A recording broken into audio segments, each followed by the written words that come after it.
இது வந்து பிஸ்கோத்தை விட பெரிய காமெடியா இருக்கு. எதுக்குப்பா இருக்கிற வேலையை ஃபர்ஸ்ட் கரெக்டா செய்வோம்ப்பா.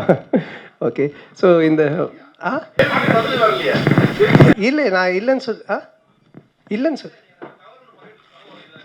அப்படி இல்லைப்பா, அப்படிலாம் இல்லைப்பா, அது மாதிரிலாம் எதுவுமே இல்லை, கிடையாது. நடிகர்கள் வந்து பாஜகவில் இணைய போறாங்க தகவல் பரவிட்டே இருக்கு. சமீபத்தில் கூட விஷால் கோபரா இருந்தாங்க. கண்டினியூஸா நிறைய பேரோட பேர் லிஸ்ட் விட்டே இருக்கு. ஏன் இப்படி பண்றாங்க? உங்களை தான் நீங்க தானே பண்றது, இப்போ நீங்க தானே பண்ணிட்டு இருக்கிறீங்க இதை. அப்படிங்க.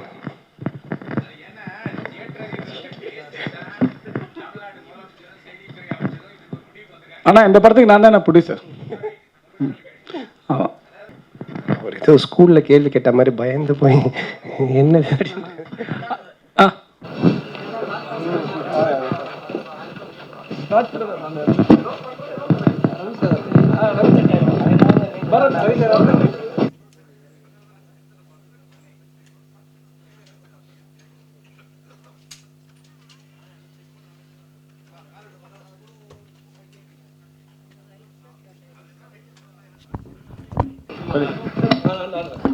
ஹலோ, செக் வாமா.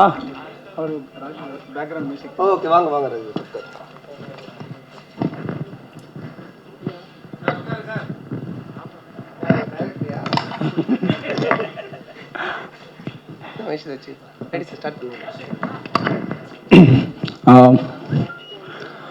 எல்லாருக்கும் வணக்கம். சார் சொன்ன மாதிரி ஆஃப்டர் கொரோனா எல்லாரையும் சந்திக்கிறது, ஒரு க்ரௌடை மீட் பண்ணுறது, வெளியே வர்றது அப்படின்றது எல்லாருக்குமே ஒரு ஸ்ட்ரெஸ்ஃபுல் லைஃப் ஆகிடுச்சு. என்ன பண்ணுறோம், என்ன பண்ண போகிறோம் அப்படின்னு தெரியாமல் இருந்தது. அதுக்கு முன்னாடி இதை கிளியர் பண்ணிக்கிறேன். 50 lakhs கொடுத்தேன் அப்படின்னாரு. அப்புறம் எல்லாரும் வந்து என்கிட்டே கேட்டுட்டு இருக்க போகிறாங்க, இவர்கிட்ட காசு இருக்குது போல, காலைல 4 மணிக்கு போனால் கொடுத்துருவாருன்ட்டு. நானும் ஒரு ஃபினான்ஷியர்கிட்ட தான் ஃபோன் பண்ணேன்.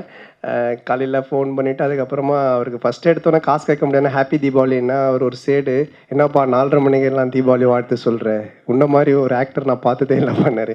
அது இல்லை சார், எடுத்தோன்னே அது சொன்னால் நீங்கள் கோவப்படுவீங்க. எதுப்பா அப்படின்னாரு. இல்லை காசு வேணும் அப்படின்னு. ஸோ இது போல் நானும் ஒரு ஃபினான்ஷியரை பார்த்து எல்லாருமே அங்கங்கே இருந்து காசு கொஞ்சம் கொஞ்சமாக பிச்சு போட்டு தான் அதை கொண்டு வந்தோம். என்ன காரணம்னா, பிஸ்கோத் அப்படின்றது ஒரு ப்ரைஸ் ஃபிக்ஸ் பண்ணி இந்த கொரோனாக்கு முன்னாடியே ரவி சார்கிட்ட சொல்லி எல்லாமே ப்ராப்பராக ரெடி பண்ணியாச்சு. ஆனால் அதுக்கப்புறம் இந்த கொரோனா வந்ததுக்கப்புறமா எல்லாமே ஷட் டவுன் ஆனோடனே கொஞ்சம் ப்ராப்ளம் க்ரியேட் ஆகிடுச்சு. பட் அதை விட முக்கியமான விஷயம், ஓடிடியில் பண்ணிடலாம் அப்படின்னு தான் கண்ணன் சார், ரவி சார், நான் எல்லாருமே பேசிகிட்டு இருந்தோம். அப்போது திடீர்னு இல்லை தியேட்டர் ஓப்பன் பண்ணுற மாதிரி இருக்குது, கொஞ்சம் வெயிட் பண்ணி பார்க்கலான்னு கண்ணன் சார் தைரியமாக சொன்னாங்க. ஏன்னா இவர் நாட் ஓன்லி டைரக்டர், இவர் ப்ரொடியூசரும் கூட. இந்த படத்தில் முக்கியமான ப்ரொடியூசரே அவர் தான். ஸோ இது என்ன பண்ணலாம், என்ன செய்யலாம் அப்படின்னு யோசிச்சுட்டு இருக்கோமோ, சரி ஓகே தீபாவளிக்கு வருது அப்போ பண்ணலான்னா அவசரமாக தான் இந்த முடிவு எடுத்தோம். ஆனால் எடுத்ததுக்கு அப்புறமா பார்த்தீங்கன்னா மக்கள் வரலன்னா அவ்வளோதான். ஏன்னா இதுக்கப்புறம் நம்ம ஓடிடிக்கும் மறுபடியும் இந்த படத்தை கொண்டு போக முடியாது. அது மட்டும் இல்லாமல் திருப்பி நம்ம தேட்டரும் அவ்வளோதான், முடிஞ்சிருச்சு. ஸோ மிகப்பெரிய ஒரு பயம் எனக்கு. இவ்வளோ வருஷம் சினிமா காலத்தில் பார்த்தீங்கன்னா இப்படி நான் பயந்ததே இல்லை. ஏன்னா இவ்வளோ பெரிய ரிஸ்க் எடுக்கிறோம், அது நம்ம மட்டும் இருந்தால் பரவாயில்ல. ஒரு இயக்குனர் ப்ளஸ் ப்ரொடியூசர் அவரும் அவர்கிட்ட இருந்த எல்லா காசு எல்லாம் போட்டு இது பண்ணியிருக்காங்க. ஸோ ரவி சார் எல்லாருமே, ஸோ இவரும் ப்ரொடியூசர், எல்லாருமே கம்ப்ளீட்டாக ஒரு ரிஸ்கில் தான் இருந்தோம். பட் இப்போது இந்த பத்திரிகையாளர்கள் சந்திப்பில் நான் தெரிவிச்சுக்கிறது, தமிழ்நாட்டு மக்களுக்கு என்னுடைய மிகப்பெரிய 2 கை கூப்பி நான் என்னுடைய நன்றியை தெரிவிச்சுக்கிறேன்.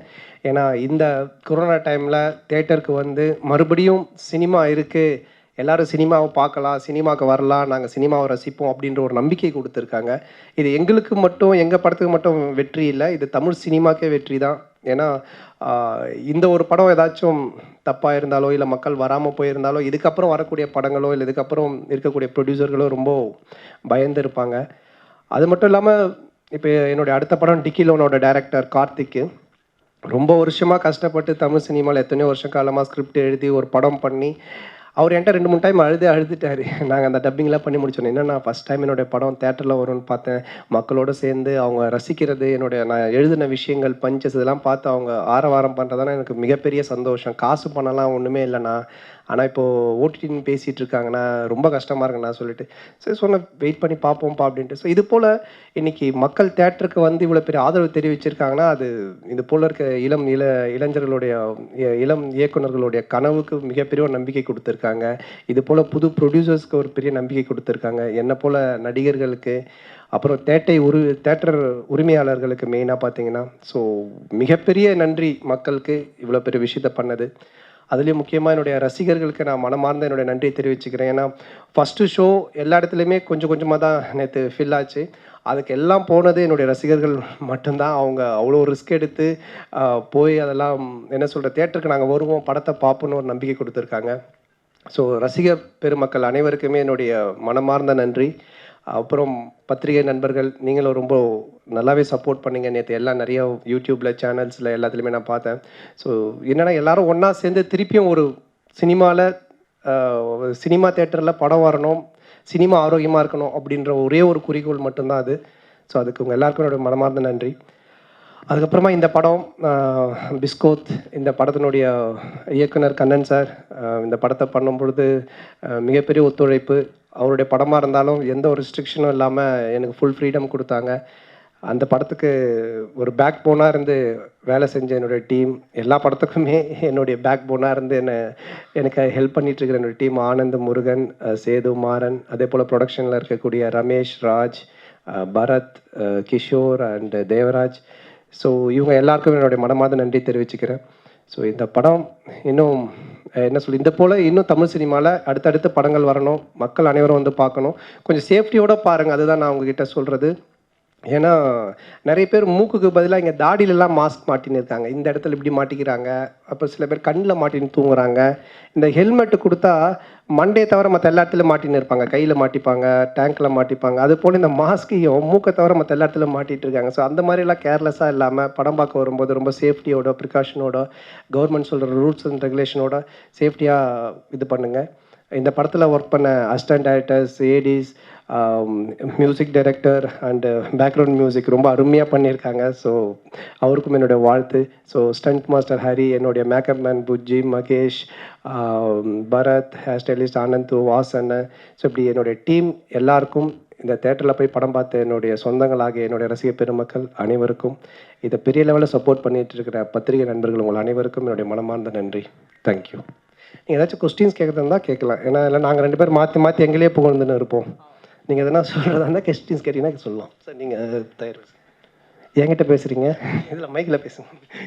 இது நீங்கள் பேசுகிறீங்களா? It's okay. நீங்கள் ஏதாவது கொஸ்டின்ஸ் தான் கேட்கலாம். இது பேக்ரவுண்ட் மியூசிக் தான் நான் சொல்லிட்டேன் சார். நீங்கள் ஏதாச்சும் கொஸ்டின்ஸ் தான் கேட்கலாம், பதில் சொல்கிறலாம். இல்லைன்னா சரிங்க.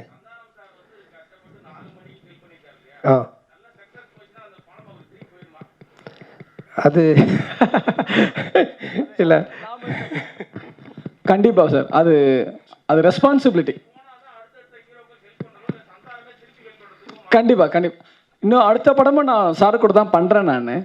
ஸோ அதுக்கான இது இருக்குது. ஸோ அதனால் நீங்கள் அதை பற்றி கவலையே பட வேணாம் சார். அந்த படத்தில் பாகுபலியில் ஒரு டயலாக் வரும், குதிரை சாணி போட விட்டால் யானை சாணி அள்ள வேண்டும். அது போல் நீங்கள் கொஸ்டின் கேட்டு காசு திருப்பி தரவர் அடுத்த படம் கமிட் பண்ணிட்டாரு. நீங்கள் பண்ணது அந்த காமெடி மாதிரி தான் இருக்குது. ஒரு வேலையை டபுள் ஆக்கி விட்டீங்க. நெக்ஸ்ட் கொஸ்டின்ஸ் இருக்கா? அண்ணா இங்கே முடிச்சுட்டு வந்துடுறேண்ணே. என்ன சார்? இல்லை ஓடிடின்றது நான் இப்போ அதான் சொன்னல, புது இயக்குநர்கள்லேருந்து எல்லாருமே, டேரக்டர்ஸ்லேருந்து ஹீரோலேருந்து எல்லாருமே தேட்டரில் ஆடியன்ஸோடு பார்க்குறது தானே ஒரு ஜோஷ் இருக்குது. அதுதானே ஒரு ஹாப்பி. நம்மளுடைய டயலாக்குக்கு, நம்மளுடைய என்ட்ரிக்கு, நம்ம பேசுகிற விஷயத்துக்கு கிளாப் பண்ணுறாங்க அப்படின்றது தான் ஆடியன்ஸ் ரெஸ்பான்ஸ். அதுதான் ஒரு சந்தோஷம். நம்ம ஒரு வியாபாரம் பண்ணுறோம், காசு வருதுன்றது பிஸ்னஸ் இல்லைங்களா? இது பிஸ்னஸை தாண்டின ஒரு விஷயம். இன்றைக்கி ஏன் நடிகர்கள் அப்படி கொண்டாடுறாங்க, நடிகர்கள் ஏன் ரசிகர்கள் மேலே அவ்வளோ அன்பு வச்சுட்டு இருக்காங்கன்னா அதுதானே ஒரு, ஏன்னா நம்ம உட்காந்து எழுதி ஒரு விஷயத்தை கொண்டு வந்து அந்த கருத்தை மக்கள் பார்த்து அதை வரவேற்கிறாங்கன்றதான் பணத்தை விட மிகப்பெரிய விஷயம். அது தேட்டரில் கிடைக்கிறது நிச்சயமாக ஓடிடியில் நமக்கு கிடைக்காது. அண்ணா சாரி சொல்லுங்கண்ணா.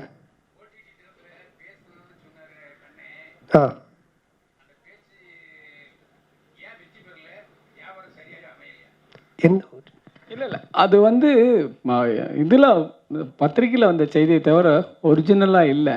நான் வந்து படம் எடுத்து ட்ரைடன் ரவீந்திர சார்கிட்ட விற்றுட்டேன். அவர் வாங்கினவர் அவர் வந்து முயற்சி பண்ணாரா அந்த ரேட்டு பள்ளியிலான ரவீந்திரன் சாருக்கு மட்டும்தான் தெரியும். ஸோ ஃபைனலாக வந்து தேட்டர் ரிலீஸ் பண்ணோன்னே நாங்கள் தேட்டருக்கு வந்துட்டோம்.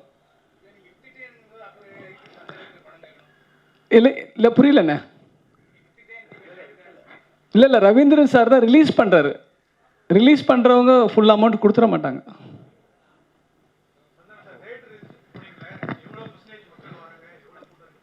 எல்லாமே ஹவுஸ்ஃபுல்லாக தான் இருக்குது. அதான் பார்த்துட்டு வந்தோம். இப்போ கூட போய் பார்த்துட்டு வந்தோம். நாங்களே சொன்னால் அது தப்பாக இருக்குன்றதுனால தான் ஸ்ட்ரெயிட் அங்கேயும் ப்ரெஸ் வந்திருந்தாங்க. எல்லா இடத்துலையுமே ஹவுஸ்ஃபுல்லாக தான் போயிட்டுருக்கு. நேற்று ஈவினிங் ஷோலேருந்து ஃபுல்லாக ஆரம்பிச்சிருச்சு. மார்னிங் ஓப்பன் பண்ணும்போது கொஞ்சம் கம்மியாக தான் இருந்தது. இப்போ இன்றைக்கி எல்லாமே ஃபுல்லாக போயிட்டுருக்கு. நாளைக்கு மண்டேவும் 50-60% இப்போவே அட்வான்ஸ் புக்கிங் போயிட்டுருக்கு அப்படின்னு தேட்டர் உரிமையாளரே சொன்னாங்க. ரொம்ப ஹாப்பியாக இருக்குது அப்படின்னு சொல்லிட்டு.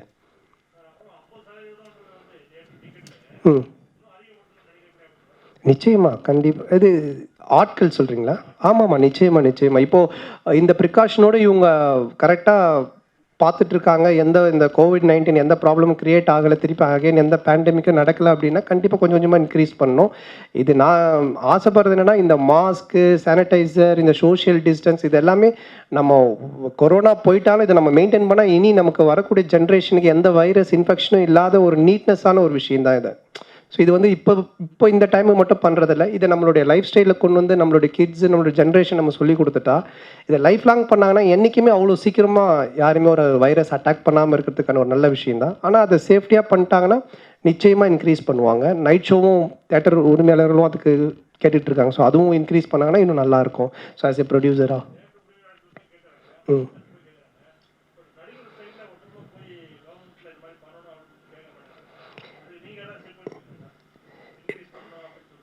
இல்லை நிச்சயம் இல்லை. இப்போ என்னென்னா ஒருத்தர் போய் என்ன கேட்கணும் அப்படின்னு ஒரு விஷயம் இருக்குது. நம்ம என்ன வந்து கேட்குறோம் அப்படின்ட்டு இப்போ தேட்டர் உரிமையாளர்கள் போயிட்டு எங்கள் தேட்டரில் ஆட்கள் வரத்துக்கான கொஞ்சம் நீங்கள் இன்க்ரீஸ் பண்ணுங்க அப்படின்னு சொல்லி கேட்குறாங்கன்னா அது அவங்களுடைய பிஸ்னஸ் சார்ந்து இருக்குது. ஸோ அதில் ஒரு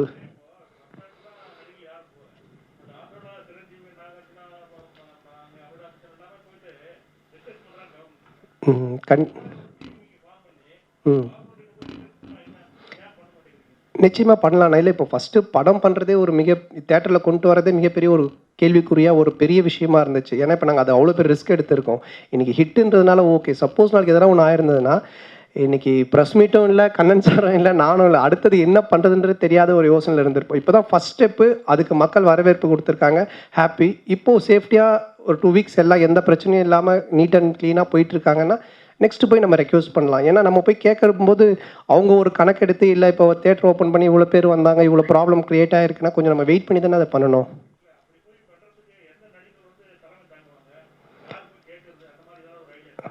இல்லை நம்ம கூப்பிட்டு பார்ப்போம். யார் வராங்களோ அவங்க தலைமையில் போய் கேட்க வேண்டியதுதான். அது கண்டிப்பாக இப்போ படத்தை பொறுத்து இருக்குது. இப்போ இந்த படம் ரிலீஸ் பண்ணியிருக்காங்க. இது எப்படி போகுது அப்படின்றத பொறுத்து இருக்குது. நிச்சயமாக ஒரு கேல்குலேஷனோடு தான் ஒரு படம் பண்ணுறோம். இவ்வளோ பட்ஜெட், இவ்வளோ சேல்ரி, இவ்வளோ விஷயம் அப்படின்ற வச்சு பண்ணுறோம். அது ஃபுல்ஃபில் பண்ண முடியலன்னா கண்டிப்பாக குறையும். இல்லை ஃபுல்ஃபில்மெண்ட் ஆகுது, நம்ம போட்ட பட்ஜெட் போட்ட சேலரியில் எல்லாமே கரெக்டாக வருதுன்னா அது அதே சேலரியாக இருக்கும்.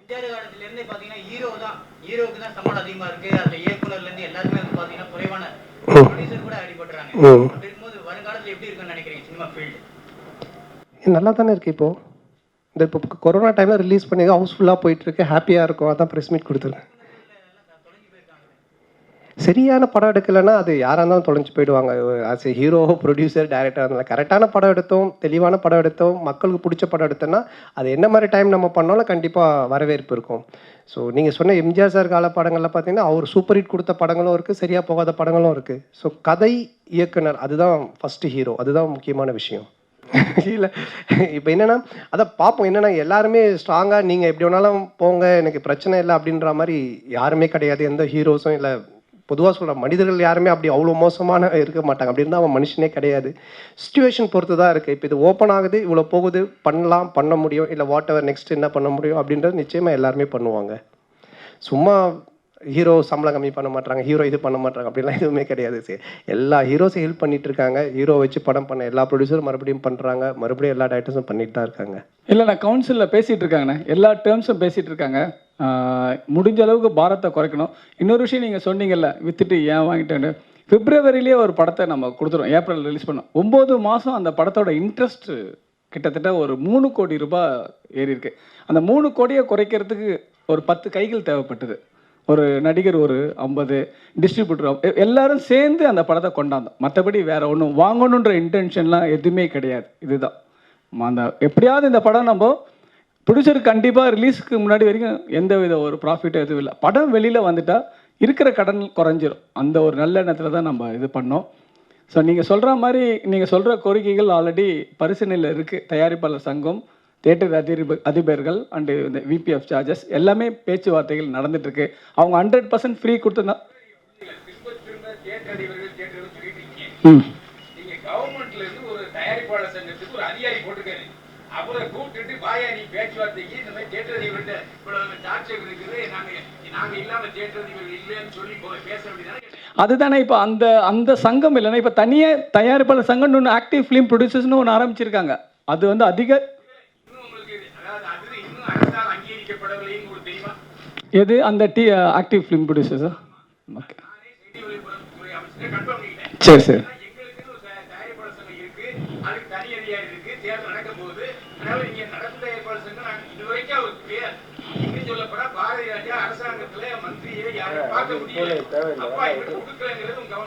நன்றி நன்றிண்ணா, தேங்க்ஸ்ண்ணா. தேங்க்ஸ். ஏதாச்சும் கேள்விகள் இருக்கா? ஓகே, ரொம்ப நன்றி. அவங்க அவங்க அவங்க அவங்க உதவி பண்ணதுனால தான் இந்த படம் வந்தது. இப்போ ராம்பிரசாத் சார் ஃபினான்ஷியர் தான் இந்த படத்துக்கு.